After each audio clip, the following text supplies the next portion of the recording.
সুধীবৃন্দ, গোবিন্দ আপনার দিকে দৃষ্টি দেবে দুটো কারণে, খুব ধ্যান দিন। একটা হলো আপনার জীবনে যেদিন অহংকার দূর হবে আর যেদিন আপনার জীবনে সংযম আসবে। আমি দুবার বলবো কথাটা, যাতে আমাদের চিত্তে কথাটা কিছুক্ষণ অন্তত স্থায়ী হয়। এক হলো অহংকার ত্যাগ, দ্বিতীয় হলো জীবনে সংযত হওয়া, সংযম হওয়া। এই সংযমী আর অহংকার ত্যাগ করলেই গোবিন্দ আপনার দিকে দৃষ্টি দেবেই, ফিরাবে না, সে আপনাকে আপনার করে নেবে। এর সব থেকে বড় প্রমাণ আপনাদের মনে পড়ে, কুরুক্ষেত্রে রণাঙ্গনের পূর্বে দুর্যোধন চলেছে এই দ্বারকাধীশ কৃষ্ণের কাছে কি পাওয়া যাবে। তার হাতি, তার নারায়ণী সেনা, তার ঘোড়া, তার রথ, তার অস্ত্র। শকুনি মামার তার কূটনৈতিক বুদ্ধি দিয়ে বললেন, যাও কৃষ্ণের কাছে কিছু আদায় করে আনো, উনি বলেছেন কুরুক্ষেত্রে অস্ত্র ধরবে না। যাও ওনার অক্ষয়ণী সেনা, হাতি ঘোড়া রথ অস্ত্র এগুলো নিয়ে এসো। দুর্যোধন চলেছেন। আচ্ছা, দুর্যোধন যখন যাচ্ছেন, কিছু পরে অর্জুনও যাচ্ছেন ওই পথে। অর্জুনও যখন যাচ্ছেন, খুব ধ্যান দিন, অর্জুন যখন যাচ্ছেন, গোবিন্দ অন্তর্যামী, সর্বান্তর্যামী ভগবান এদের দুজনের আগমন দেখে একটা লীলা করলেন। এই লীলাটি প্রকট হবে যে ভগবান দৃষ্টি কার দিকে যায়, কাকে ভগবান অন্তরে ভাবতে থাকেন, সর্বস্ব তাকে অর্পণ করেন। অর্জুন যাচ্ছে, মহামানী দুর্যোধনও যাচ্ছে। গোবিন্দ একটা পালঙ্কের উপরে কপট নিদ্রায় ঘুমিয়ে পড়লেন। দেখবেন মানুষ যখন শীতকালে বস্ত্র বা কাঁথাটা লেপটা অঙ্গে আচ্ছাদন দেয়, তখন দেওয়ার সময় পায়ের দিক দিয়ে তোলে নাকি, আর যখন ঘুম থেকে ওঠে তখন মাথার দিক দিয়েই তোলে। তো গোবিন্দ বস্ত্র টেনে নিয়ে ঘুমিয়ে পড়েছেন, কপট, ঘুমাননি। দুর্যোধন এসে কোথায় বসলো? গোবিন্দের মাথার কাছে একটা সিংহাসন রাখা। উনি বললেন, কৃষ্ণের বুদ্ধি আছে বটে, আমি মহামানী দুর্যোধন আসবো, আমার জন্য ভালো একটা আসন থাকবে না? ওই আসনেই বসে কি করেছে জানেন? মহামূর্খের মতো পায়ের উপরে পা দিয়ে পা নাচাতে শুরু করেছে। দেবতারা বলছে, দুর্যোধন, ব্রহ্মা শিব যার চরণধূলি পাওয়ার আশায় তপস্যা করে, তোমার পায়ের এই মূর্খতার কারণে ধুলিটা গোবিন্দের অঙ্গে গিয়ে পড়ছে, দেখতে পাচ্ছ না? মনে মনে বলছেন দেবতারা। কিন্তু অহংকারী ব্যক্তির কিছু লক্ষণ আছে, দেখবেন। বড় পদ না পেলে, বড় মালা না পেলে, সম্মান যেখানে পায় না, সেখানে তার মন বসতে চায় না, কারণ ওইগুলো আশা নিয়েই সে সেখানে গেছে। আর মানুষের কয়েকটা লক্ষণ আছে, দেখবেন যারা খুব ধীর বক্তা, আমি তো ধীর নই, যারা খুব ধীর বক্তা তারা হাত পা খুব নাচায় না পাটে, নীরবে নিভৃতে নিজেকে সংযত করে কথা বলে। হাত পা আঙ্গিক দেখে বোঝা যায় আপনি চঞ্চল কিনা, চোখ দেখে বোঝা যায় আপনার গভীরতা কতটুকু। যারা খুব চঞ্চল তারা বারবার দেখবেন এখানে বসেছে, লক্ষ্য স্থির নেই। কোনো লক্ষ্য বস্তু ভেদ করতে গেলে লক্ষ্য স্থির করা লাগে কিনা? একবার ডানে তাকায়, একবার বামে তাকায়, কারা এসছে, কতটা লোক হয়েছে, ওপরে কি ব্যবস্থা, নিচে কি ব্যবস্থা, সবসময় চোখ ঘোরাতে থাকে। আর মূর্খরা যখন কোনো আসনে বসে পা দোলাতে থাকে, নাচাতে থাকে, পায়ের ওপরে পা দেয়, ওখানে কে গুরুজন আছে, কে সম্মানী ব্যক্তি আছে, এই বোধ তাদের অভিমানে থাকে না। দুর্যোধন তাই করতে শুরু করেছে। অর্জুনের পরে প্রবেশ করলো।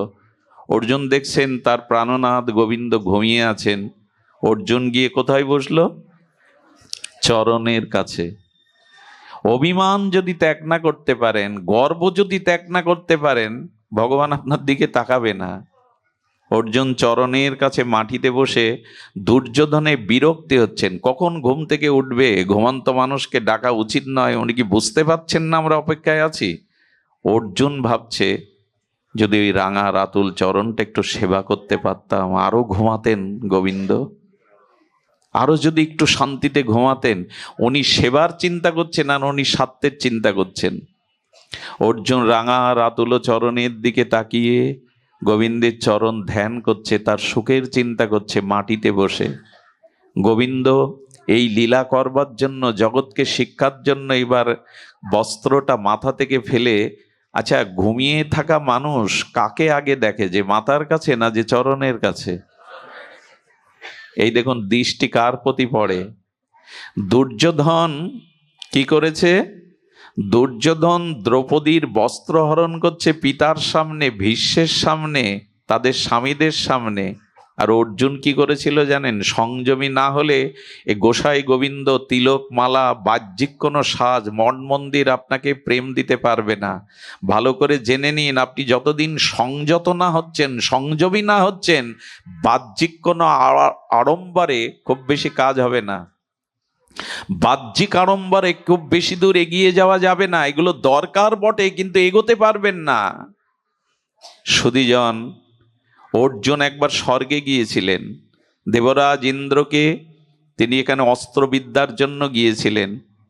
এই মন্দাকিনীর তীরে পারিজাত পুষ্পের গন্ধে স্বর্গের মেনকা, যা পৃথিবীর সমস্ত কোটি বিশ্ব সুন্দরীকে এক করলেও এক মেনকার রূপের সাদৃশ্য হবে না, সেই মেনকা কাম উদ্দীপ্ত হয়ে সিঙ্গার বশত অর্জুনকে কাম নিবেদন করেছিলেন।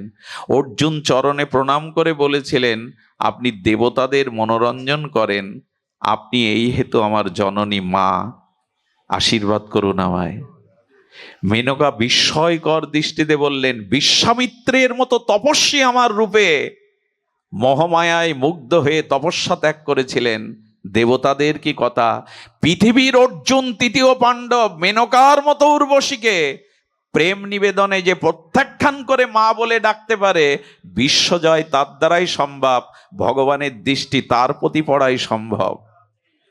একজন বস্ত্র টানছে দ্রৌপদীর, আর একজন রাতের নিশীতে স্বর্গের পারিজাত পুষ্প মন্দাকিনী তীরে মেনকাকে মা বলে ডেকে প্রণাম করছে। ভগবান কার দিকে তাকায়?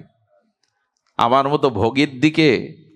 আমার কথা সে ভাববে, হ্যাঁ, আলো বাতাস দিয়েছেন, জগতের সৃষ্টি রহস্য ব্যক্ত করেছেন আমার বেঁচে থাকার জন্য। ভগবান করুণাময় বলে আমি অক্সিজেন পাচ্ছি, বাতাস পাচ্ছি, ফলমূল পাচ্ছি, কিন্তু আমার দিকে প্রেমের দৃষ্টি কবে দেবে? দেবে সেই দিন যেদিন আমি সংযত হতে পারবো, সংযমী হতে পারবো। আজ মানুষ অন্তর্মুখী না, আন কথা, পরনিন্দা, নিজের প্রশংসা শোনার জন্য ব্যস্ত। ঘরের এক কোণে বসে সবাই যখন টিভি দেখছে, খেলছে, খাদ্য বিনোদন করছে, কে মালা নিয়ে, কে গীতা নিয়ে বসে অন্তচিন্তায় রত হয়। এদের সংখ্যা খুব কম। বহির্মুখ থেকে যেদিন আপনি অন্তর্মুখী হতে পারবেন, এই দিন আপনার দুয়ার খুলে যাবে, প্রেমের দুয়ার, ভগবানের দুয়ার খুলে যাবে। আজ অন্তর্মুখী কই আমরা? হই হুল্লোড়ে জীবন নয়, অন্তর্মুখিতাই জীবন। দেখবেন কচ্ছপের দৃষ্টান্ত দিয়েছেন গোবিন্দ। এই কাছিম কচ্ছপ, কচ্ছপ তার ইন্দ্রগুলো বের করতে পারে, আবার প্রয়োজনে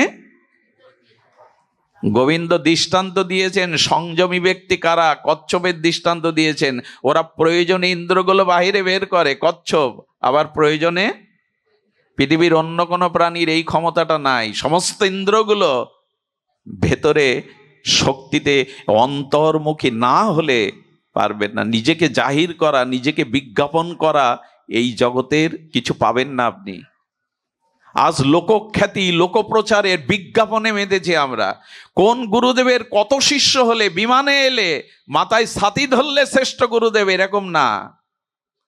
বিজ্ঞাপনে আর যাই হোক, বিজ্ঞাপনে ভগবত প্রেম পাওয়া যায় না। এই জন্য ঋষি মুনিরা আজও নিজেকে অন্তরালে ভগবানের ধ্যানে নিমগ্ন। এই অন্তর্মনা যতদিন না হতে পারবেন, ততদিন ভেতরের স্বাভাবিক সক্রিয় সত্তার শক্তি প্রকাশ হবে না। কথাগুলি একটু দার্শনিক কথা, কিন্তু বিচার করতে হবে। অন্তর্মুখী হয়েছেন বিদায় এখানে আপনি শান্তি পাচ্ছেন। কোলাহলের মধ্যে, এটা গোপালগঞ্জ শহর, একটু এই স্থান থেকে, এই বাতাবরণ থেকে শহরের মধ্যে যান, এই শান্তি, এই স্নিগ্ধতা, এই মানসিক আপনার স্থিতিশীলতা আপনি বাজারে পাবেন। অথচ বাজারের মধ্যে আছেন আপনি। এটা সাধুর বাজার, আর ওটা হলো রঙের বাজার, বিলাসিতার বাজার। পাবেন না এটি। এই জন্য নিজেকে একটু অন্তর্মুখী করুন। সংযত না হলে সে কিছু পাবে না, পায়ও না কোনোদিন।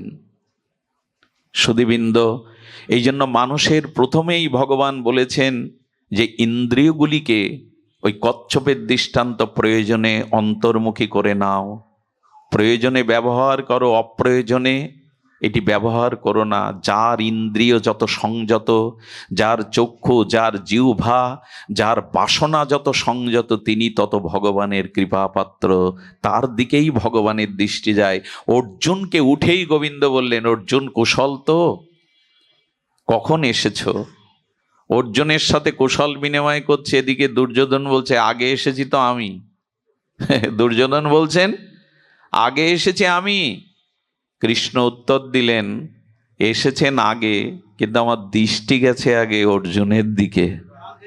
আপনি এসেছেন আগে, কিন্তু আমার দৃষ্টি গেছে অর্জুনের দিকে। এই দিন অর্জুনকে বোকা ভেবেছিল দুর্যোধন। অর্জুন শুধু হাত জোর করে চেয়েছিল, এই দেখুন তার কাছে কি চাইতে হয়। হে কৃষ্ণ, হে জনার্দন, হে জীবন ঈশ্বর, আপনার হাতি ঘোড়া সৈন্য সামন্ত আমি চাই না, আপনি আমার রথ বা জীবন রথের সারথি হন, আপনিই আমার কাছে থাকুন, আপনিই আমার কাছে থাকুন। আমরা কি চাই ভগবানের কাছে? যশ দাও, সুন্দরী রমণী দাও, পদ প্রতিষ্ঠা দাও। এই জন্য আমাদের বাংলার কবি গেয়েছেন, ওরা চাহিতে জানে না দয়াময়, ওরা চাহে ধন জন আয়ু আরোগ্য বিজয়। নিজের সসুখ বাসনা চেয়ে বসি ভগবানের কাছে। কখনো জানতে চেয়েছি, প্রভু তুমি কিসে আনন্দ পাবে, তুমি কিসে সুখ পাবে? বলো আমি কি করলে, কেমন মনের মতো হলে তুমি শান্তি পাবে, তুমি সুখ পাবে? বলো। আমাকে তো ভরিয়ে দিয়েছ, পিতার মমতা দিয়েছ, মায়ের বক্ষে সমদূর দুগ্ধ দিয়ে মায়ের বুকে স্নেহ দিয়েছ, প্রেয়সীর প্রণয় দিয়েছ, পুত্র কন্যার মধ্যে বিনয় দিয়েছ, নক্ষত্র খচিত আকাশ দিয়েছ, নক্ষত্রর জ্বালাময় আলোময় আলোকবর্তিকা দিয়েছ, চন্দ্রের স্নিগ্ধ সুধাকরের কিরণ দিয়েছ, দিয়েছ সূর্যের আলো, দিয়েছ অগাধ সমুদ্রের জলধি নিমগ্ন শান্তভাব, দিয়েছ পাখির কণ্ঠে কলকাকলি, দিয়েছ ফুলের মধ্যে সুগন্ধ সৌরভ। এ জগৎ আমার জন্যই তুমি রচনা করেছ। এখন তুমি বলো তোমার কি প্রয়োজন, তুমি কিসে সুখী হবে? মন্দিরে গিয়েই চেয়ে বসি ছেলের চাকরি, মেয়ের ভালো জামাই, নিজের রোগ সুবিধা। আরে তার সুখের ব্যবস্থা তুমি কখনো চেয়েছ? তার কিসে আনন্দ হয়? নিজের সুখের স্বার্থের জন্য যারা ভগবানের কাছে যায়, তাদের প্রেম হয় না। স্বার্থ পূরণ হয় বটে, বাসনা পূরণ হয় বটে, কিন্তু প্রেম হয় না। প্রেম সেখানে হয় যেখানে চাওয়া পাওয়া নেই, যেখানে শুধু নিবেদন আছে, নিজেকে উৎসর্গ করা আছে, সেখানেই প্রেম হয়। মায়ের ঋণ, পিতার ঋণ কেন শোধ করতে পারে না জানেন? পিতামাতা সন্তানের কাছে অন্য কিছু আশা করে না, স্বার্থ দেখে না তারা। বুকের লালিত স্নেহময়ীর স্তন্য অমৃত দান করে এই ভেবে না ছেলে বড় হবে আমাকে সুখে রাখবে, এই ভেবে স্তন দান করে না। বেঁচে থাক, সুখে থাক, সুস্থ থাক, নিজের চাওয়া নেই। এই জন্য মায়ের ঋণ, বাবার ঋণ শোধ করার ক্ষমতা ভগবানেরও নাই। এই জগতে যখন তিনি নরলীলায় আসেন, তিনিও মায়ের ঋণ শোধ করার দুঃসাহস দেখাননি। এই নিঃস্বার্থতাকেই বলে প্রেম, এটাকেই বলে ভক্তি। চাওয়া পাওয়া যেখানে, ওখানে কাঁটার মতো বিঁধে যায়। কোমল অঙ্গে কাঁটা বিদীর্ণ হলে যেমন যন্ত্রণা কাতর হয়, যারা ভগবানের সামনে গিয়ে অনন্ত চাওয়া পাওয়া কামনা বাসনার কাঁটা বিদ্ধ হয়, এরা প্রেম পায় না, এরা শান্তি পায় না, এরা বাসনায় ছটপট করতে থাকে। এই জন্য তার সুখের জন্য চাওয়া। অর্জুন বলছেন তোমার হাতি ঘোড়া সৈন্য চায় না, হে যাদব, হে কেশব, তুমি আমার জীবন রথের সারথি হও। কৃষ্ণ কথা দিলেন, যাও দুর্যোধন, আমার এতক্ষণি সেনা, নারায়ণী সেনা তুমি পাবে, এতগুলি অস্ত্র পাবে, ঘোড়া পাবে, অশ্ব পাবে, হাতি পাবে, আমাকে পাবে না। পরিণতি কি হলো?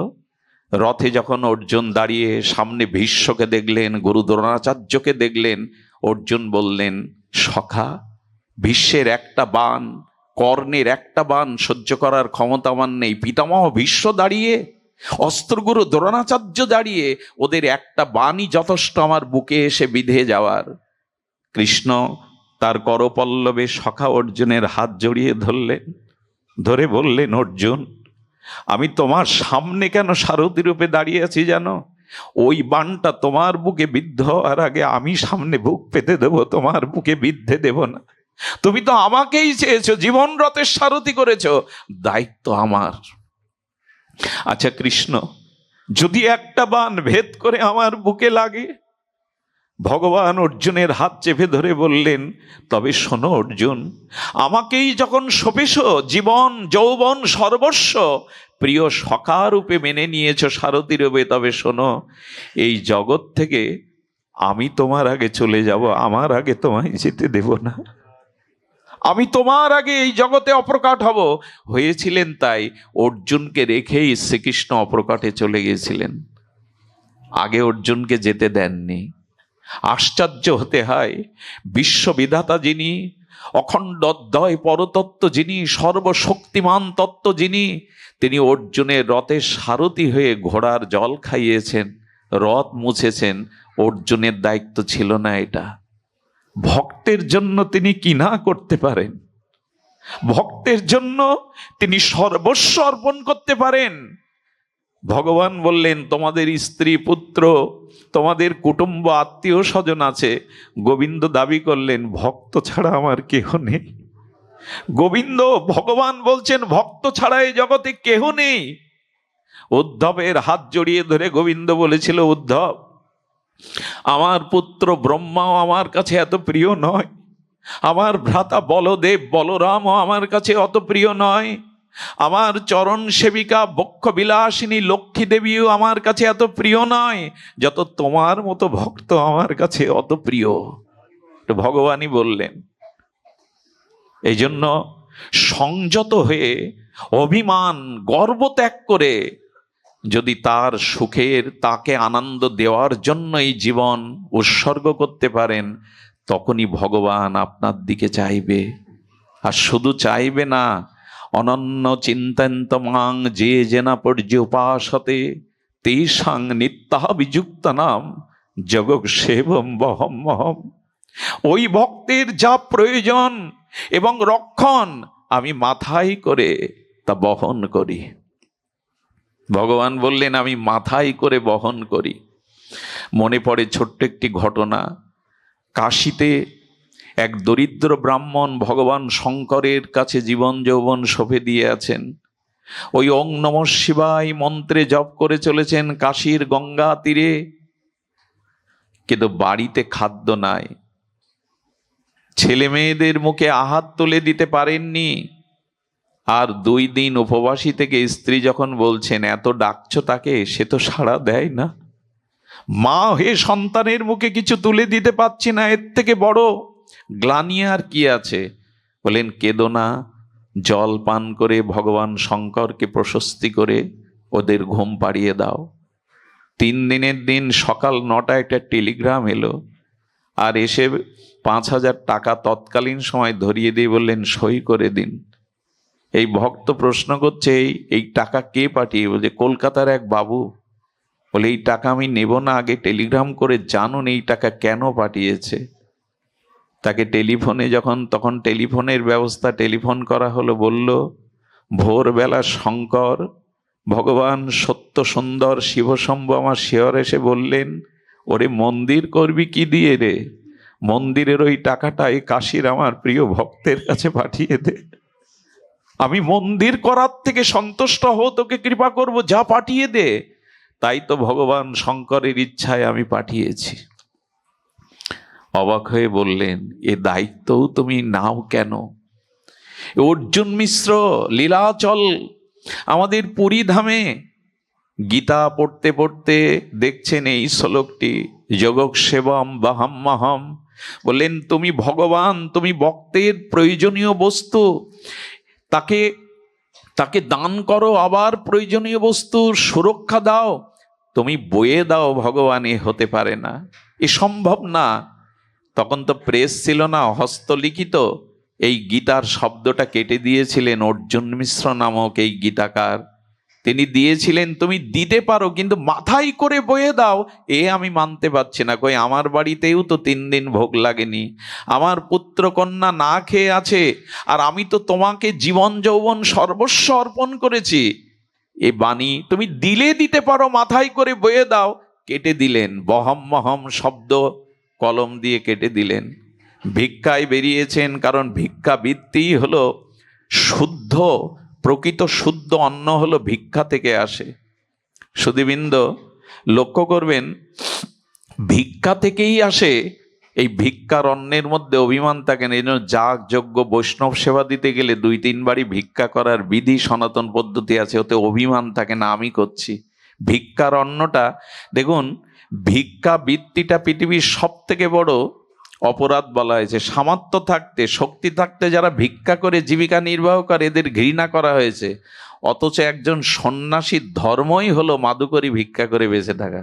দেখুন, একই জিনিস, একজনের জন্য ধর্ম আর একজনের জন্য সন্ন্যাসী যারা, মহাপ্রভু তাদের বললেন যাচিয়া মাগিয়া করো উদর পূরণ। ভিক্ষালব্ধ মাদুকরি মেগেই এখনো বৃন্দাবনের সাধুদের অনেকের চলে। একদিকে ভিক্ষা কলঙ্কৃত, আরেকদিকে ভিক্ষা ভগবানের প্রীতিবর্ধন করে। অর্থাৎ উদ্দেশ্যই হলো এখানে মূল। উনি কেটে দিয়ে যখন ঝড় বৃষ্টি উঠেছে, এক বৃক্ষের তলায় বসে পড়লে গীতার বাণী কাটলাম। গীতা তো ভগবানের হৃদয়। গীতামে হৃদয়াং পার্থ গীতামে সারমোত্তনাম গীতামে অত্রজ্ঞ গীতামে পরমাং স্থানাং। এই বাণীগুলো মনে করছে। বিবেক এখনো কার মরে যায়নি জানেন? অন্যকে ব্যথা দিয়ে যে নিজে কষ্ট পেতে থাকে, অনুতাপ পোহাতে থাকে, এর বিবেক আছে এখনো। অন্যকে কষ্ট দিয়ে যার বিবেক অনুশোচনায় যন্ত্রণা কাতর হয়, কেন এটি বললাম, কেন করলাম, জানবেন তার বিবেক এখনো বেঁচে আছে, বিবেক শেষ হয়নি। উনি গীতার বাণী কেটে দেওয়ায় যন্ত্রণা পেতে লাগলেন। সেই ঝড় বৃষ্টির দিনে কৃষ্ণ এবং বলরাম দুটি বালকের রূপ ধরে দেবফলের ঝুড়ি মাথায় নিয়ে ব্রাহ্মণীকে ডাকছে, মা, মা দুয়ার খোলো। অর্জুন মিশ্রের ঘরণী সতীসাধ্যী রমণী দুয়ার খুলে দেখে দুটো বালক দাঁড়িয়ে, শ্যামল এবং গৌর বরণ। কে তোমরা? এই বৃষ্টিতে মাথায় করে কি এনেছো? কি পরিচয় দিল জানেন ভগবান? পরিচয় দিল, মা, আমরা কুলিগিরি করি। গোবিন্দ পরিচয় দিচ্ছেন, কুলিগিরি করি। যে আমাদের মাথায় দায়িত্বের বোঝা দেয় আমরা বয়ে দিই তার বাড়িতে। বলো, তোমাদের মাথায় এতটুকু বালক, কে এই বোঝা চাপিয়ে দিল? হলো ব্রাহ্মণ। উনি এই বস্তু রাজবাড়ি থেকে পেয়েছেন, একা আনতে পারেননি, তাই ডেকে আমাদের মাথায় তুলে দিয়েছেন। এই দেখুন প্রমাণ। ছোট বালকদ্বয়কে দেখে মায়ের স্নেহবৎসল করুণা জেগে উঠলে আঁচল দিয়ে যখন বৃষ্টির জল মোছাতে যাচ্ছে, দেখছে বুকে, গোবিন্দ তো সচ্চিদানন্দময়, কিন্তু বুক দিয়ে রুধির ধারা বইছে। কে তোমাকে আঘাত করলো? মা, সহজে আসতে চাইনি এই ঝড় বৃষ্টির মধ্যে, তাই ব্রাহ্মণ আমাকে শাসন করে আঘাত দিয়েছে। ওই যে গীতার বাণীটা কেটে দিয়েছে, ওটা ভগবানের হৃদয়ে গিয়ে আঘাত এনেছে। বলে, ব্রাহ্মণ তো এত নিষ্ঠুর না, আমি তো জানি তাকে, এত কঠোর হৃদয় তো তার কখনো আমি দেখিনি। কষ্ট পেও না। আঁচলে বসে বলল, দুটো ফল ভোগ লাগিয়ে আনি, তোমরা দাঁড়াও। বাইরে এসে ফলের থালা নিয়ে দেখে ভগবান দায়িত্ব পালনের জন্য এসেছিলেন, দায়িত্ব পালন করে বিদায় নিয়েছেন। ঝড় থেমে গেলে অর্জুন মিশ্র এসে দেখছে ঘরে দেবফল, দুই ঝুড়িতে দেবফল। বলে, কে তোমাদের দিল? বলে, তার আগে বলো, এতটুকু বাচ্চার মাথায় বোঝা চাপিয়ে কেন তাকে শাসন করেছ? বুঝতে বাকি রইল না। গীতা খুলেই বুকে জড়িয়ে ধরে বলল, আমি তোমার হৃদয়কে ক্ষত বিক্ষত করেছি। গৃহিণীকে ডেকে বলল, ব্রাহ্মণীকে বলো না কোথায় তারা দাঁড়িয়েছিল, ওই বালক দুটি কোথায় দাঁড়িয়েছিল বলো। তাদের ওই দিব্য ধ্বজঙ্কুশ চিহ্ন চরণের ধুলাতে কাদাতে গড়াগড়ি দিয়ে বলল, তুমি আজও কথা রাখো। এ জগতের কেউ কথা না রাখলেও তুমি তোমার কথা ভক্তের জন্য রাখো। আবার গীতায় লিখলেন, অনন্য চিন্তয়ন্তমাং যে জন পর্যুপাসতে তেষাং নিত্যাভিযুক্ত নাম জগৎ সেবম বহম মম। তবে অনুরোধ করি, ভগবানকে দিয়ে সংসারের বোঝা বওয়াবেন না। যদি তাকে বলতেই হয় এই কথা বলুন, তুমি আমার প্রেমকে, ভাবকে বহন করো যেন ভুলে না যায় তোমায়। তুমি তোমার প্রতি আমার প্রেমকে, অনুরাগকে বহন করো যেন এটা ভুলে না যায়। চামেলি মাকে বলবো, মা চেয়ে দেখো, তুমি আজ দেহে নেই, রক্ত মাংসে নেই, চেয়ে দেখো তোমার জন্য কত দূর দূরান্ত থেকে শুদ্ধ ভক্তরা এসেছে। তুমি ভালো থাকো। এই জগতে তোমাকে আমরা কেউ শান্তি দিতে পারিনি, সুখ দিতে পারিনি, কিন্তু যেখানে তুমি আছো গোবিন্দের দিব্য চরণে তুমি সুখেই থাকো, তুমি ভালো থাকো। এই জগতে আর এসো না, এই জন্ম মৃত্যু অভিশাপ জগতে না এসে ভগবানের চিন্ময় ধামে তুমি রাধারানীর সেবিকা হয়ে থাকো। এ কথাটা অনেক বিস্তার হয়ে গেল। এখন এই যে বস্তুর প্রতি রাগ দেশ থেকে মুক্তি হওয়ার উপায় বলি। উপায় বলি মানে গীতা ভগবান বলছেন এর উপায়। এই রাগ দেশ থেকে মুক্তির প্রকৃষ্ট শ্রেষ্ঠ উপায় কি? উপায় দুটি। একটা হলো ভগবান গীতায় বলেছেন, জন্ম মৃত্যু জরা ব্যাধি দুঃখ দোষানুদর্শনাম।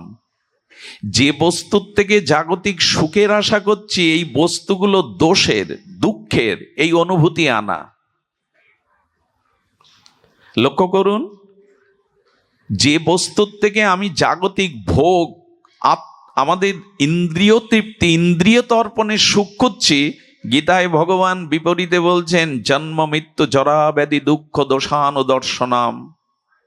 জন্ম থেকে মৃত্যু, এর মধ্যে জরা ব্যাধি কর্মফল রোগ শোক, এই দোষটাকে দেখো। বস্তুর মধ্যে দোষ দর্শন করলে তাতে বৈরাগ্য আসবে, ত্যাগ আসবে। আর এই ত্যাগাৎ শান্তির অন্তরাম, বস্তুর দোষ নিরূপণ পূর্বক বস্তুর ভোগাসক্তি থেকে বৈরাগ্য আসার নাম শান্তি। কথাগুলো একটু দার্শনিক ভাবনা দিয়ে আচার্যরা বলেছেন। কেমন? 5 দিন আপনার মুখে অন্ন যায়নি, আপনি কোনো গহীন বনে, আর সেই বনে ঘুরতে গিয়ে পথ হারিয়ে ফেলেছেন, সাথী হারিয়ে ফেলেছেন। 5 দিন অন্ন জল আপনার মুখে যায়নি, আপনি মুমূর্ষ মৃতপ্রায় ক্ষুধাতুর হয়ে পড়ে আছেন জঙ্গলের মধ্যে। আচ্ছা, কেউ যদি 56 ব্যঞ্জন স্বর্ণতালায় রৌপ্য গ্লাসে আপনার জন্য ওই সময় ক্ষুধার অন্ন রুটি সবজি এনে দেয়, 56 ব্যঞ্জন, আপনার বুদ্ধি কি বলছেন? বুদ্ধি বলছেন ওই ক্ষুধার অন্ন। মন বলছে যে তাহলে ওটা গ্রহণ করো। মন নির্দেশ দিচ্ছে হাতকে, ইন্দ্রিয়কে, হাত ওটা তোলো। হাত ইন্দ্রিয় বলছে ওটা মুখ গহ্বরে প্রবেশ করাও। এই ক্ষুধায় কাতর মৃতপ্রায় মানুষটি, এই ভুভুক্ষ মানুষটি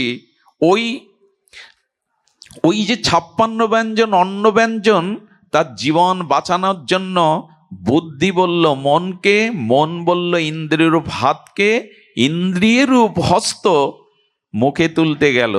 আগন্তুক যিনি এই অন্নের থালা টেনেছেন, তিনি বললেন, মুখে দেওয়ার আগে শুনুন, ওতে কালকূট বিষ মেশানো। 5 দিনের ক্ষুধার্ত বুভুক্ষ আপনি ওই অন্নার মুখে তুলবেন। সঙ্গে সঙ্গে বুদ্ধি নক করলো আপনাকে, ওতে বিষ আছে। বুদ্ধি মনকে বলল ওটা নিতে যেও না, মন হাতকে বলল ওটা ওখানে রেখে দাও। 21 দিন নারী বেঁচে থাকে জলান্ন না পেলেও, কিন্তু ওটা খেলে এখনই ছটপট করে মরবে। বৈরাগ্য আসতে সময় লাগলো, ত্যাগ করতে সময় লাগলো, অথচ আপনি ক্ষুধার্ত, অথচ অন্ন না পেলে আপনি বাঁচবেন না। কিন্তু খাবেন কি? গ্রহণ করবেন কি? কেন? ওতে বিষ আছে। তেমনি গুরু কৃপায়, শাস্ত্র কৃপায় যখন জানবেন এই বস্তু সংসারের মধ্যে, বস্তু ব্যক্তির মধ্যে দোষ আছে, কারণ এখানে কিছু টিকবে না, যৌবনও টিকবে না, সুন্দরী স্ত্রীর, তার মনোরমা স্ত্রীর সৌন্দর্যও থাকবে না, এই রক্ত মাংসের পচাগলা দেহে জরাব্যাধি এসে ভুগবে। বৃদ্ধ বৃদ্ধারা যন্ত্রণা সহ্য না করতে পেরে আত্মহত্যা পর্যন্ত করে। যে শরীরটাকে এত ভালোবাসে সেই শরীরটাকে মেরে দেয়। কেন জানেন? এর থেকে আর শান্তি হচ্ছে না, সুখ হচ্ছে না। ক্যান্সার হয়েছে, যন্ত্রণায় কাতরাচ্ছে, তার পেছনে পুরো পরিবারের মানুষের অশান্তি, আত্মহত্যা করে দেয়। এত প্রিয় শরীরটাকে নিজে নষ্ট করে দেয় কেন? এতে দোষ আছে, এতে শান্তি নাই, সুখ নাই। যৌবন চিরদিন থাকবে না। ইন্দ্রিয় ভোগের ক্ষমতাও আপনার থাকবে না। মিষ্টি কার না ভালো লাগে, কিন্তু ডায়াবেটিস যার, সে সাদা মিষ্টিকে বিষের মতো মনে করে পরিত্যাগ করে। আপনি আপনি পারবেন না, আপনার ওই ভোগের মতো সামর্থ্য নেই। একটা বাঘ, একটা হিংস্র সিংহ প্রতিদিন মাংস খেয়ে বেঁচে থাকে, আপনি একটানা 6 মাস প্রতিদিন মাংস খেলে বাঁচবেন না। ভোগ করার ক্ষমতা আপনার নাই, আপনি ভোগ চাইলেও করতে পারবেন না। কাম, ক্রোধ, 24 ঘন্টা ক্রোধ করে থাকতে পারবেন আপনি, কিন্তু 24 ঘন্টা প্রেমে থাকতে পারবেন, শান্তিতে থাকতে পারবেন। কামে 24 ঘন্টা কাটাতে পারবেন না, প্রেমে 24 ঘন্টা কেন সারা জীবন কাটাতে পারবেন। ওগুলো শাশ্বত, এগুলো দোষের। এই জন্য এই আসক্তি, রাগ দেশ থেকে মুক্তির একমাত্র উপায় বস্তুগুলোর মধ্যে দোষ দেখুন, আমরা গুণ দেখি। কিছু মনে করবেন না, ছোটবেলায় একবার আমাকে যাত্রা দেখতে নিয়ে যায় একজন। তো একে তো রাত্রির ওই স্টেজে রঙিন আলোতে যারা নৃত্য করে, গান গাইতে আসে, নৃত্য করে, তাদের দেখে মনে হয় এক একজন স্বর্গের ঐশ্বরী। কিন্তু পরের দিন ওরা যেখানে বাস করে, স্নান টান করে রং টং সাজগোজ তুলে যেখানে বাস করে, দেখবেন না কালকে যাকে দেখলাম তা তো নয়। মানুষ এখন সুন্দর হতে চেষ্টা করে বিউটি পার্লারে গিয়ে, কিন্তু কয় ঘন্টা থাকে ওটা? বিউটি পার্লারের সৌন্দর্য কয়দিন থাকে বাবা? মায়েরা, কয় ঘন্টা থাকে? আসল সৌন্দর্য যে বাইরে সাজাতে নাই, রং চং দিয়ে নয়, এইটাই বুঝতে পারি না। এই বুঝতে গেলে গুরু কৃপা চাই, ভগবত কৃপা চাই, শাস্ত্রের জ্ঞান চাই। মহতের কৃপা ছাড়া বোঝা যাবে না প্রকৃত সৌন্দর্য কোথায়। বাইরে সাদা এই যে সেজে সুন্দর হওয়া, এটা বেশিক্ষণ টিকে না। কে কাকে বোঝাবে? অমেদ্য পূর্ণাম কীর্মি জাল সংকুলে স্বভাব দুর্গন্ধি বিদিন তীরান্তরে রমন্তি মৌঢ় বিরমন্তি পণ্ডিতা। ভাগবত বলছেন, পণ্ডিত ব্যক্তি কখনো এই রূপ যৌবন, এই মরদেহ, এই জড়দেহ, এই মৃত্যু কবলিত দেহ, এই প্রারব্ধ জরাব্যাধির দেহে সুখ খুঁজে পান না, সুখ তাতে চান না, আত্মসুখের অনুসন্ধান করেন তিনি। সুধীজন, এই জন্য শাস্ত্রে বলছে, জন্ম মৃত্যু জরা ব্যাধি দুঃখ দোষানুদর্শনম। বস্তুতে দোষ দেখো, তাহলে আর আসক্তি হবে না। বিষ আছে বিধাই তো অন্ন মুখে দিলেন না, অথচ আপনি ক্ষুধার্ত। ত্যাগ আসতে সময় লাগে, বৈরাগ্য আসতে সময় লাগে? লাগে না।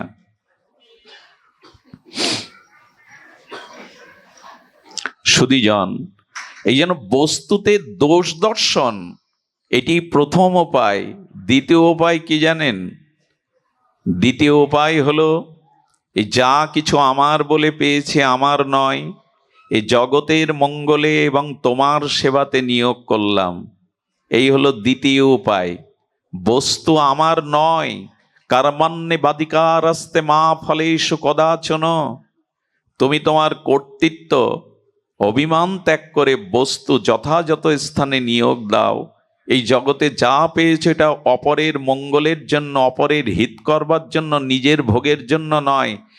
বস্তু ধর্ম কাছে পেয়েও যারা দেশ ও দশের অন্যের কল্যাণে, ভগবানের প্রীতার্থে সেই বস্তু যথাযথ নিয়োগ না করে, ওই সম্পদ, ওই বস্তু, ওই পথ একদিন তার ধ্বংসের কারণ হয়, অভিশাপের কারণ হয়। আচ্ছা, সোনার লঙ্কাতে শান্তি বেশি না অযোধ্যাতে শান্তি বেশি? একটু উত্তর দিতে হবে আপনাদের। শান্তি কোথায়?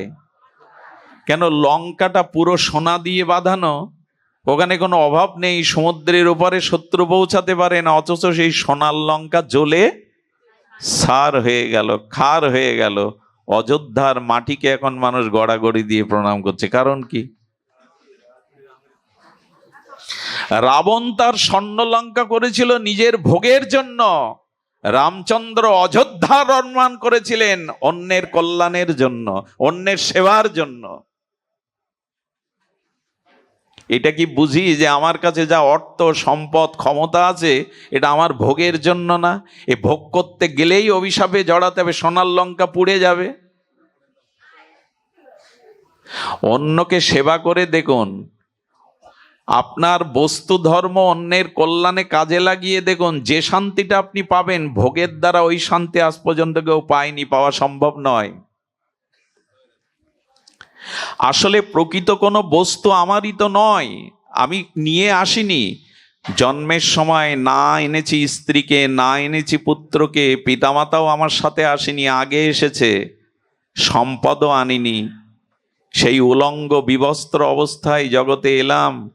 আর মৃত্যুর পরে চিতায় আগুন দিলে আগে কাপড়টায় বসনটাই পড়বে। ভগবান যেন প্রকৃতির নিয়ম শাসনকে জানিয়ে দিলেন, যেভাবে এসেছো ওইভাবেই চলে যাও। তোমার গরুগুলো, গাভী মাগুলো গোয়ালে থাকবে, তোমার সাথে শ্মশানে আসবে না।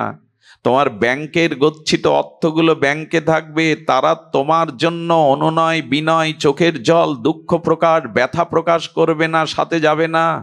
তোমার অলংকারগুলো সিন্ধুকে আলমারিতেই পড়ে থাকবে, জড় বস্তু ওদের মতো তোমার জন্য তাদের শোক হবে না। এত সুন্দর আসবাবপত্র যা গড়েছিল একটাও তোমার সাথে দেবে না। একটা মাটির কলসি দিয়েও সেটা ভেঙে আসবে, আস্ত রাখবে না। এটা কি বোঝো না? তোমার প্রেয়সী স্ত্রী শ্মশান পর্যন্ত যাবে না, রাজপথ পর্যন্ত চৌকাঠ ডিঙিয়ে যাবে। সব বন্ধুদের মৃত্যু যাত্রা পথে পাবে না। যারা শ্মশানে যাবে তারা অর্ধেক লোক চিতায় আগুন থেকে চলে আসবে নিজের কাজের জন্য। মৃত্যুর ওপারে কে তোমার সাথে যাবে তার চিন্তা করেছো? জগতে যা পেয়েছেন তা জগতের কল্যাণে দিয়ে যান। জগতের প্রয়োজনে সেই বস্তু বন্টন করুন। বৃন্দাবনের বর্ষণার বাবা, বিনোদ বিহারী বাবা, রাধারানীর কৃপামূর্তি, অনন্য ভজননিষ্ঠ, উত্তরপ্রদেশের যোগী আদিত্যর মতো এরকম একজন মন্ত্রী গিয়ে তার চরণে মাটিতে বসে প্রণাম করে। বাবার তো একটা কুঞ্জও ভালো নাই, এটা কুঠিরও নাই, তার কাছে কি নিতে যায় এরা মন্ত্রীরা, প্রধানমন্ত্রীরা কি নিতে যায়?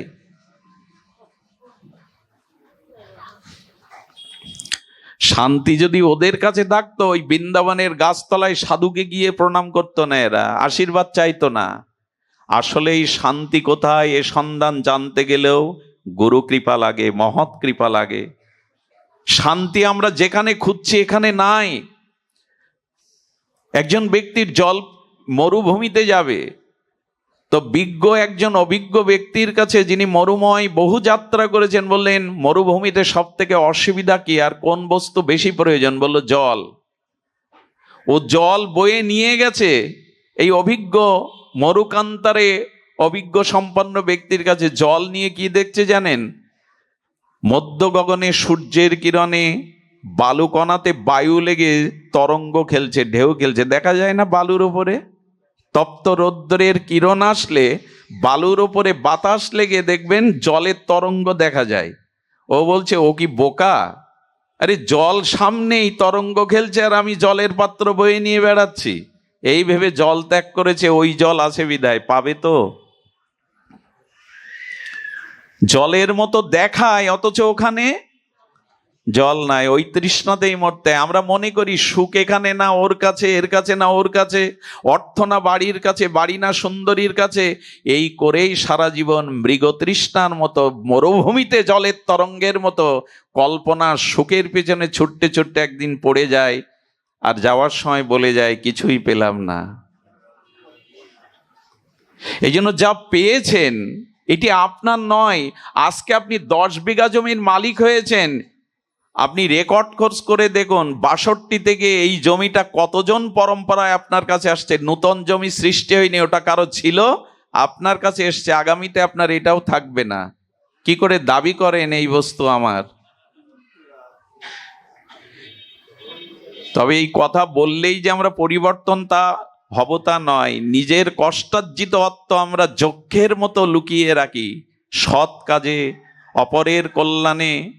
যেদিন এটি বিতরণ না করতে পারবো ততদিন আমাদের জীবন যথার্থ নয়। শান্তির খুঁজ বেড়ালেও মৃগতৃষ্ণার মতো মরুভূমিতে জলের তরঙ্গের মতো শুধু তৃষ্ণাই বাড়বে, তৃষ্ণা নিবারণ হবে না। তাই বস্তু জগৎ কল্যাণে প্রয়োজনে দাও, যার প্রয়োজন, আর ঈশ্বর পিতাত্বে সেটা ব্যয় করো। পৃথিবীতে আজ পৃথিবীর যে সম্পত্তি তা যদি আপনি অনুসন্ধান করে ভাগ করেন, তো 800 কোটি মানুষের সম্পত্তি 1 কোটি মানুষের হাতে। পৃথিবীতে সামঞ্জস্য থাকে, শান্তি থাকে? সুধীজন, যদি বলেন ভাগবতে এইগুলো বলছো কেন, ভাগবত এইগুলোই বলেছেন। ভাগবত গল্প কথা, আবেগ নয়, সমস্ত বেদান্তের সার। তাই বললেন যে দেখো, বস্তু ধর্মকে ত্যাগের দ্বারা শান্তির অন্বেষণ করো, আর বস্তুতে দোষ আছে এই ভেবে বৈরাগ্য আনো। এই দুয়ের মধ্যে দিয়েই তোমার জীবনে শান্তি প্রতিষ্ঠা হবে। দেখুন, কর্মের রহস্য হলো কর্মান্নিবাদিকার আস্তে মা ফলেষু কদাচন। আপনাদের একটা ঘটনা বলি। যাজ্ঞবল্ক্য ঋষি আর রাজর্ষি জনকের সভাতে তিনি হরিকথা, ভাগবত কথা শোনাতেন, তত্ত্বকথা শোনাতেন। তার শিষ্যরা সকলে বলছে, আপনি আমাদের সেই অপরিসীয় তত্ত্ব বেদের কথা শোনান। বললেন, যাকে শোনাবো সেই উপযুক্ত শ্রোতা এখনো আসেনি। বললেন, বাহ, আমরা সর্বত্যাগী ব্রহ্মচারী সন্ন্যাসী, আমরা উপযুক্ত শ্রোতা নই? কে আপনার উপযুক্ত শ্রোতা? বললেন, রাজর্ষি জনক। বলে, যে রাজা, যার বউ ছেলে মেয়ে আছে, রাজ্য আছে, সেই উপযুক্ত শ্রোতা হলো? আমরা ত্যাগী, আমরা শ্রোতা নয়। জনক আসতে বিলম্ব করছে বিধায় উনি বেদের এই মহাবাণী ওনার জন্য অপেক্ষা করছেন। ভালো বক্তা কি খোঁজে জানেন? সামনে অনুরাগী শ্রোতাকে, তত্ত্বজ্ঞ শ্রোতাকে খোঁজে। ওরাই ভাগবতকে প্রকাশ করে। ভাগবত টেপ রেকর্ডার নয়, মোবাইলের সিম নয় যে টিভি দিলেই বাজবে। এটা মুখস্থ করা কোনো বিষয় নয়, এটা স্বপ্রকাশ ধর্মী। শুদ্ধ অনুরাগী তত্ত্বজ্ঞ শ্রোতা থাকলে ভাগবত সেখানে প্রকাশ হয়, স্বাভাবিকভাবে প্রকাশ হয়। এই জন্য উনি জনককে খুঁজতেন। এর একটু অসন্তুষ্ট হলো যাজ্ঞবল্ক্য মহাঋষি। তিনি ওদের বোঝানোর জন্য, জগৎকে শিক্ষা দেওয়ার জন্য মায়া দ্বারা আগুন লাগিয়ে দিলেন রাজপ্রাসাদে। ওই জায়গায় যখনই চারিদিকে আগুন লেগে গেল, তখন ওই ব্রহ্মচারী সন্ন্যাসী যারা কি করেছে জানেন? ঘরের পুটুলিটা বাঁচাবার জন্য আসর থেকে দৌড়ে গিয়ে পুটুলি নিয়ে দৌড়াচ্ছে। রাজা জনক স্থির হয়ে বসে, বলে, রাজা, আপনার রাজপ্রাসাদ, রাজ্য পুড়ছে, আপনি উঠলেন না? জনক হেসে বললেন, আমার কিছু নয়, তাই ওগুলো সৃষ্টি বা ধ্বংসকে আমার কোনো আসক্তি বা অনুরাগ নাই। আমি আত্মা স্বরূপ, আমি অজর অমর শাশ্বত চিরন্তন। সেই আত্মার খাদ্য হরি কথা বলুন, আগুন আমার কোনো কিছু কেড়ে নিতে পারবে না। তখনই ফিরে এসে বলল, কেন অপেক্ষা করছিলেন? এই জন্য, উনি রাজা হয়েও ঋষি, আসক্তি নাই। রাজা অথচ ঋষি। আজ সংসার আশ্রম, শ্রেষ্ঠ আশ্রম, কিন্তু আজ সংসারে শান্তি নাই কেন? সংসারকে মনের মতো করে কেন শান্তির নীড় গড়তে পারিনি? কারণ আমরা ঋষির বাণীকে, শাস্ত্রের বাণীকে লঙ্ঘন করেছি। সংসারে ভোগ শান্তি দিতে পারে না। ত্যাগাৎ শান্তির অন্তরাম। আমি গতকালও বলেছিলাম, ভগবানের দৃষ্টি যেন আপনার প্রতি পড়ে। আপনার দৃষ্টি ভগবানের প্রতি, এটা বড় কথা নয়। আপনি ভগবানকে দেখছেন, এটা খুব বড় কথা নয়। ভগবান আপনাকে দেখছে তো। আমি ভগবানকে দেখলে আমার নয়ন সার্থক হবে, জীবন সার্থক হবে না। কারণ দুর্যোধন কৃষ্ণকে সম্মুখে বহুবার দেখেছে। এতে কৃষ্ণের অপরূপ বারহা পীড়াং নটবর বপু, শ্রী গোবিন্দের অসমাদ্য মাধুর্যময় ত্রিভঙ্গ মোরারি ঠাম ললিত কলা মূর্তি দেখে কার না নয়ন আনন্দ পায়। ময়ূরপিচ্ছ গোবিন্দের সেই পীতম্বরধারী মুরলীধারী শ্যামসুন্দর মদন মোহনকে দেখে কার না নয়ন সার্থক হয়। কিন্তু আমি ভগবানকে দেখলে আমার নয়নের ফল সার্থক হয়, জীবন সার্থক হয় না। জীবন সার্থক সেই দিনই হয় যেদিন ভগবান আমার দিকে চাইবেন। আচ্ছা, আপনি ভগবানকে স্মরণ করেন, ভগবান আপনাকে স্মরণ করে তো? যেদিন করবে সেই দিন আপনার জীবন সার্থক হবে। এখানে অনেক জ্ঞানী শ্রোতা আছেন, অনেক শিক্ষিত মার্মিক তত্ত্বজ্ঞ শ্রোতা আছেন। আপনাদের মনে একটা প্রশ্নও জাগতে পারে, ভগবান তাহলে কি পক্ষপাতিত্ব করেন? কারো দিকে তাকান কারো দিকে তাকান না, তা তো হতে পারে না। ভগবান তো নিরপেক্ষ তত্ত্ব। সূর্যের আলো তো কাউকে উপেক্ষা করে না, নিরপেক্ষ। সূর্যের আলো কাউকে অপেক্ষা করে? নিরপেক্ষ। ভগবান সবার দিকে তাকান, কিন্তু এই মেলার মধ্যে, এই ভক্ত শ্রোতাদের মধ্যে কোনো মায়ের শিশু যদি হারিয়ে যায়, ওই মা হাজার মুখের মধ্যে কোনো মুখ তার মুখে ধরবে কি না, সন্তানের মুখটাই তার নয়ন মন চাইবে দেখতে। সবাই আছে, তার প্রিয়জনও আছে। ঠিক তেমনি ভগবান যেদিন অনুরাগে আপনার দিকে চাইবে, সেই দিন আপনার জীবন ধন্য হবে। এখন প্রশ্ন হলো, ভগবান আমার দিকে কবে চাইবে, আমার কথা কবে ভাববে? ভাববেন, কারণ আমি তার অংশ, আমি তার আর কারো নই। মীরা এই জন্য বলে গেল, মেরে তো গিরিধারী দাল দোসরা। মীরা বলছেন, মেরে তো গিরিধারী লালা দোসরা কও নাহি। এই পৃথিবীতে কেউ নেই এক গিরিধারী ছাড়া। মীরা একথা কখন বলতে পারে? আরে ভগবান আপনার কথা ভাববে, ভগবান আপনার দিকে দৃষ্টি দেবে, কারণ তিনি চেয়ে আছেন। ভগবানের অংশ আপনি, ভগবানের অমৃতের পুত্র আপনি, পিতা পুত্রের দিকে চাইবে না? কিন্তু অনেক পিতা আছে পুত্রকে ত্যায্য পুত্র করে দেয়, সম্পত্তি থেকে বঞ্চিত করে। সেই পুত্র উত্তরাধিকার সূত্রে পিতার অনুগত নয়। এই জন্য ভগবান বলছেন, আমি তোমার দিকেই তো চেয়ে আছি। বিশ্বকবির সেই উক্তি, তাই তোমার আনন্দ আমার পর, তাই তুমি এসেছো নিচে। আমরা বৈকুণ্ঠে যাইনি, আমরা গোলক বৃন্দাবনে যাইনি, ভগবানই আমাদের কাছে নেমে এসেছেন। কারণ ভগবান অনন্ত সমুদ্র হতে পারে, কিন্তু ভক্ত তার তরঙ্গ। সমুদ্র যদি উচ্ছ্বসিত তরঙ্গমালা না থাকে, নিস্তরঙ্গ সমুদ্র দেখতে কেউ যায় না কক্সবাজারে পুরীতে। সমুদ্রের তরঙ্গই হলো তার শোভা।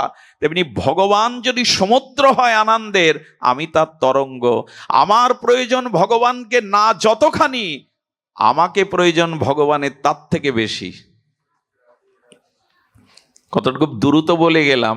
আমি ভগবানকে যতটা চাই, তার থেকে কোটি গুণ ভগবান আমাকে চায়, না হলে উনি নেমে আসবেন কেন আমাদের কাছে?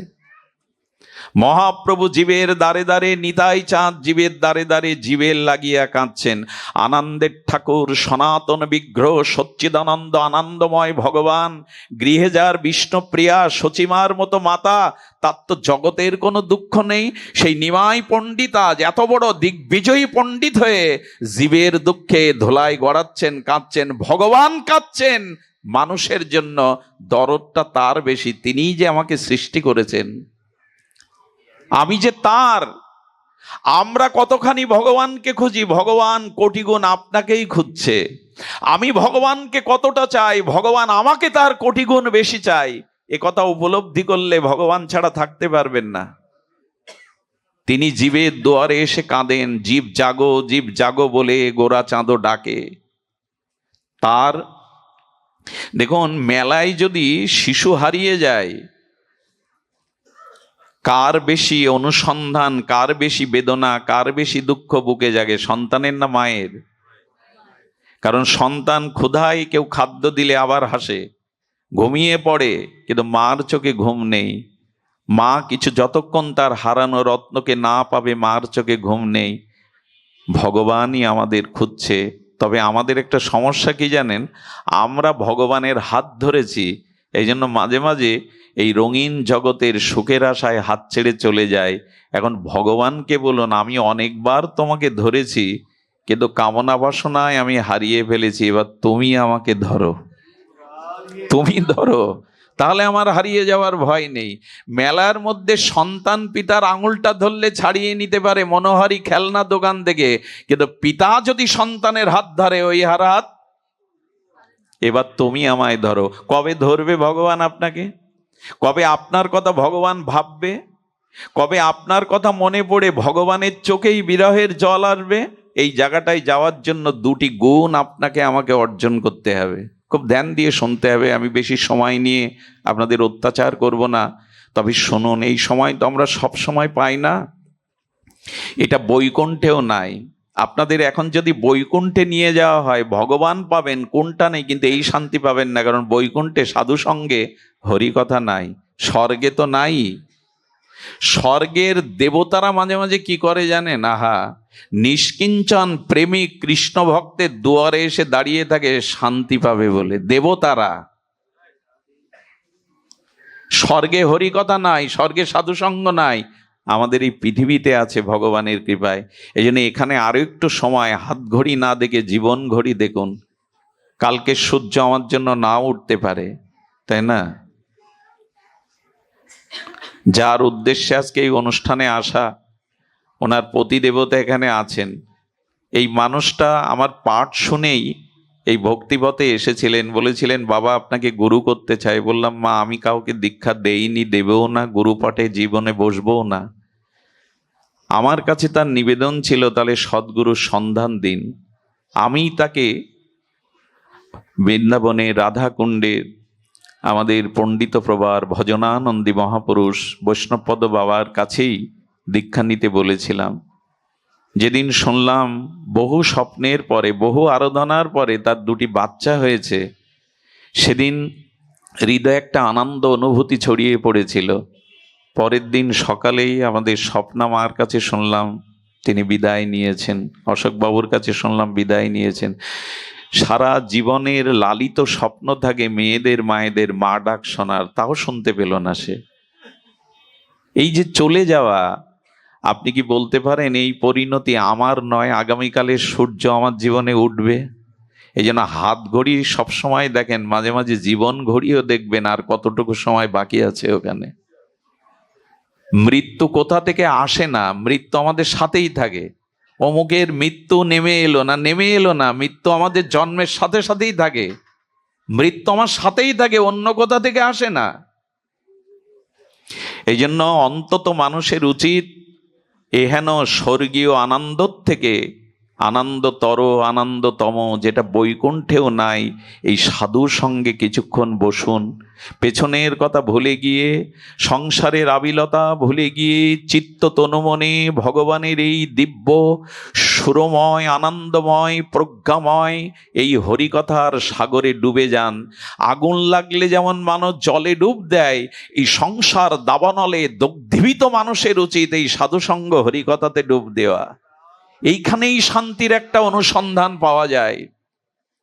শুনুন তবে, এই যে জীবন, এই জীবন বড় ক্ষণস্থায়ী। এই জন্য তো বলছে জন্ম মৃত্যুটাকে দেখো, একে এড়িয়ে যেও না। যারা জ্ঞানী তারা মৃত্যুর কথা স্মরণ করে, যারা অজ্ঞানী, যারা কল্পনার জগতে ভেসে বেড়ায়, তারাই কেবল মরার কথা বললেই প্রিয়জনের মুখে আঙুল দিয়ে চেপে ধরে বলে মরার কথা বলো না। আরে মরার কথাটাই বেশি বলতে হয়, মৃত্যুর কথাটাই বেশি বলতে হয়।